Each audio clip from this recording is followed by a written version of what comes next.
Get out of here. Right now. Take your filthy kid. And your trashy flowers. Away from my storefront. The harsh voice sliced through the cold morning air, as the heavy leather shoe of the boutique owner kicked a plastic bucket into the street. Dozens of delicate white roses scattered across the wet pavement. They were instantly crushed beneath the tires of passing cars. A young father in a faded denim jacket quickly pulled his little girl behind him. He used his own body to shield her from the flying dirty water. His eyes locked onto the arrogant man standing on the pristine marble steps. Those eyes were ice cold.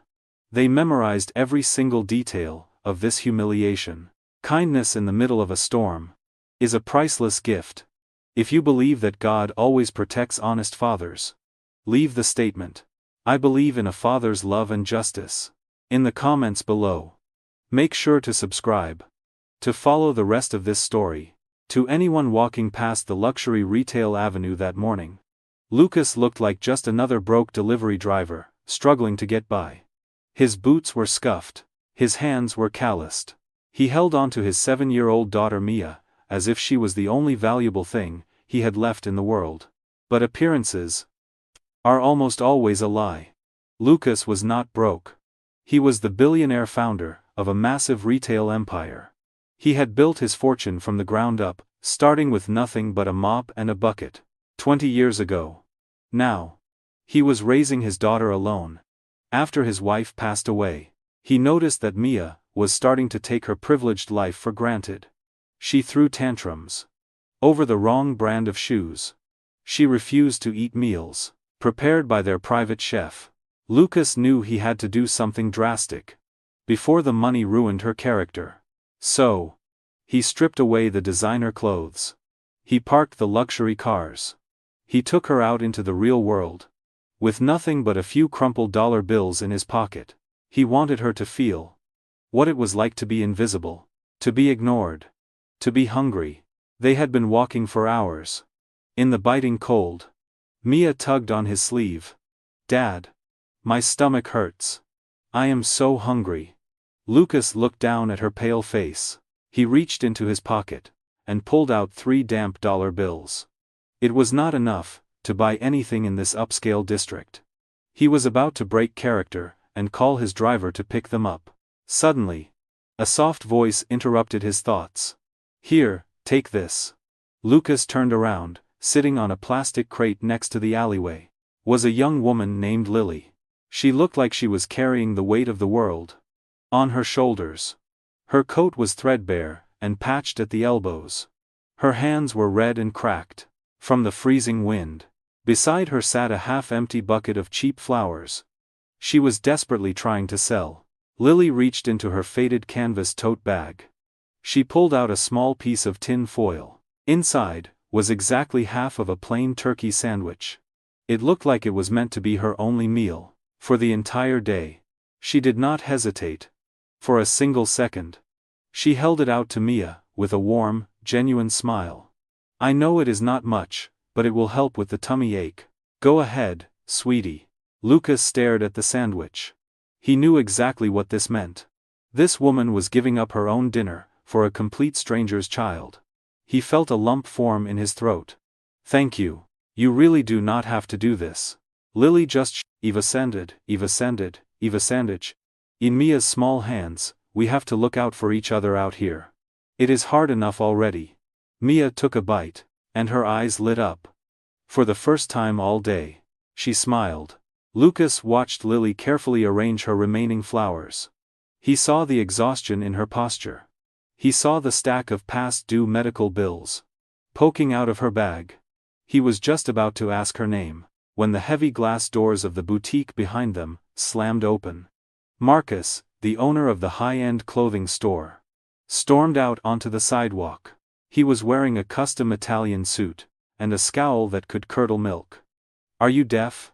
I told you 100 times to stop loitering outside my property." Marcus marched straight toward Lily. "You are making the whole block look like a slum. My clients spend thousands of dollars in my store, and they do not want to see your pathetic sob story when they walk out." Lily stood up quickly. Her hands were shaking. I am sorry. Sir. I am not blocking your door. I am just trying to make enough to pay my rent today.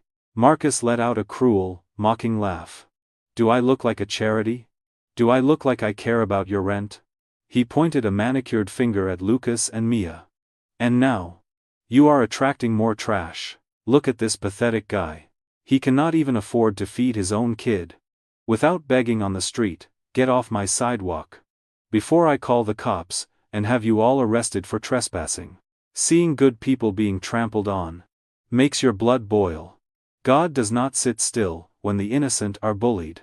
If you want to see arrogant people pay the price, declare, I believe in a father's love and justice. Right now. Lily desperately tried to grab her bucket. Please. Just give me 1 minute to pack up. But Marcus was not going to wait. He raised his heavy leather shoe and kicked the bucket with all his might. Water splashed across Lily's legs. The flowers scattered into the dirty street. Tears welled up in Lily's eyes as she fell to her knees. She frantically tried to scoop up the ruined petals. These were her last inventory. This was her survival. Marcus sneered down at her. Maybe you should get a real job instead of peddling garbage. Lucas did not yell. He did not throw a punch. He simply knelt down and placed his hand gently on Lily's trembling shoulder to stop her from picking up the crushed flowers. He looked up at Marcus. His voice was completely flat. You just made the biggest mistake of your entire life. Marcus scoffed and crossed his arms. Oh, really? What is a broke loser like you going to do about it? Lucas did not answer. He stood up and pulled a sleek satellite phone from the inside pocket of his cheap jacket.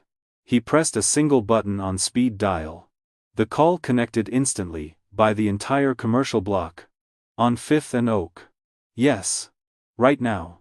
Pay whatever they are asking, get it done in 10 minutes. He hung up the phone and slipped it back into his pocket. Marcus stared at him for a long, quiet second before bursting into a fit of hysterical laughter. Did you really just pretend to buy my building? On a fake phone call? You are completely delusional. This is not a movie. You pathetic loser. He turned back to the large security guard standing by the door. Get this garbage out of my sight before I lose my temper and press charges. But before the guard could take a single step forward, the deep rumble of a heavy engine echoed down the street. A massive, fully armored black SUV pulled up directly to the curb. The tires screeched loudly against the wet pavement. The dark-tinted windows rolled down perfectly in sync. A man in a sharp, custom-tailored gray suit stepped out of the vehicle. He was carrying a thick leather folder with a gold corporate crest stamped on the front. It was Lucas's chief financial officer, a man who handled billions of dollars in daily transactions. He walked straight past the bewildered boutique owner and handed the folder directly to Lucas. The transaction is completely finalized. Sir. You are now the sole owner of the entire Oak Street commercial district. The former owners were more than happy to accept your premium cash offer. Marcus stopped laughing. Instantly. The color completely drained from his perfectly tanned face. He looked at the pristine black vehicle, blocking his storefront. He looked at the powerful executive, bowing his head in utmost respect. Then, he slowly looked back at the man in the faded denim jacket. He had just called a broke beggar. I do not understand. Who exactly are you? Lucas did not smile. He opened the thick leather folder and pulled out a single sheet of heavy paper. I am the man who just bought your lease. And as your new landlord, I am exercising my absolute right to terminate your commercial contract immediately. You have exactly 1 hour to pack up your overpriced inventory and vacate my property. Marcus's arrogant posture crumbled like a flimsy house of cards. His knees actually gave out, and he stumbled backward, leaning heavily against the glass door for physical support. Sir, please. You have to understand I was just incredibly stressed out this morning. I am so deeply sorry. I did not know who you really were. I have a massive business to run here. I have high-profile clients flying in today. You cannot just kick me out onto the street like this. Lucas looked at him, with absolute zero sympathy, in his cold, calculating eyes. You did not care about this young woman's livelihood, when you violently destroyed her property. You did not care about a hungry child, standing in the freezing cold. You only care right now, because you realized I have more money and power than you do. That is not how we do business in my city. Get out of my sight. The security guard, suddenly realizing exactly who was paying his salary now, immediately grabbed Marcus by the arm, and firmly escorted him inside to pack his boxes. Unselfish kindness is always rewarded in the end. If you want to congratulate this amazing young woman, declare, I believe in a father's love and justice. Right now. Lucas turned his full attention back to Lily. She was still kneeling on the cold ground, completely speechless, and trembling from the shock. He knelt down right beside her, on the dirty sidewalk. He started carefully picking up the bruised and broken white roses, one by one. I am so incredibly sorry. You had to go through that horrible ordeal. My name is Lucas. And this is my daughter, Mia. Lily wiped a stray tear from her dirt-smudged cheek. I really do not know what to say to you. Thank you so much for defending us against him. But my flowers are completely ruined now. I have absolutely nothing left to sell, to pay my rent today. Lucas smiled warmly, the thick ice in his eyes completely melting away. Actually, you have a lot more value than you could ever realize. I have been looking for someone with genuine integrity to run the global floral supply chain for my entire hotel division. It requires someone who understands hard work, deep compassion, and the true value of a single dollar. It requires someone who would give up their only meal to feed a hungry, crying child.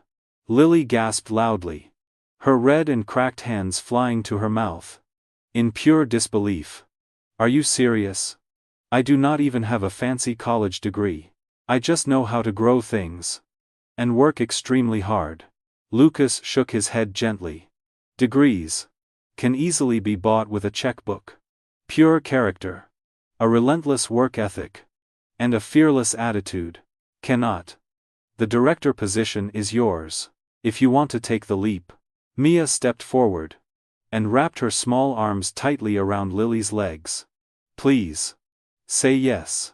Lily completely broke down into happy, uncontrollable tears, and nodded her head aggressively. Yes, of course. 1,000,000 times yes. A few wonderful months passed since that freezing cold morning on Oak Street. Lily did not just run the floral division. She studied global logistics. Late into the night, she possessed an incredible ability to learn complex systems at lightning speed. Lucas watched her turn every small failure into a massive stepping stone for success. She brought a brilliant wealth-building mindset to his company, but she transformed something much more important, too. She brought genuine warmth, energy, and laughter back into Lucas's quiet home. She taught Mia how to plant organic vegetables in the backyard garden. She even helped Lucas build a beautiful koi fish pond to teach his daughter about patience and nurturing life. Mia watched her new role model and finally understood what it actually meant to earn your place in the world. The daily tantrums completely stopped. The toxic entitlement vanished entirely. Mia learned that true wealth is not just about accumulating massive bank accounts. It is about growing together, taking decisive action, and walking the talk. Every single day. One sunny Sunday afternoon, they were all sitting together in the small wooden greenhouse they had built from scratch. Lucas looked deeply at Lily. He saw the fresh garden dirt smudged on her cheek. He saw the beautiful way she made his daughter laugh until her stomach hurt. He realized in that quiet moment that this extraordinary woman was the missing piece they had been desperately searching for all along. He reached deep into his jacket pocket. He pulled out a small, faded velvet box, containing a flawless diamond ring that had belonged to his great-grandmother. Lily, you gave us your last piece of bread when we looked like we had absolutely nothing. You taught my daughter the true meaning of hard work and unconditional love. Now, I want to give you my whole heart. For the rest of our lives. Will you marry me? Lily dropped her gardening trowel onto the soft soil. Her beautiful eyes filled with tears of pure, unadulterated joy, as she pulled him into a deep, passionate embrace. Yes, Lucas. I will marry you. True love breaks through every single material barrier in this world. Resilient fathers, who raise their children with purpose and plant seeds of compassion, will always harvest the greatest miracles. True financial freedom means absolutely nothing without a loving family to share it with. Make sure to subscribe to our channel to warm millions of hearts with us every single day. And never forget, if you believe that God always protects honest fathers, leave the statement, "I believe in a father's love and justice," in the comments below.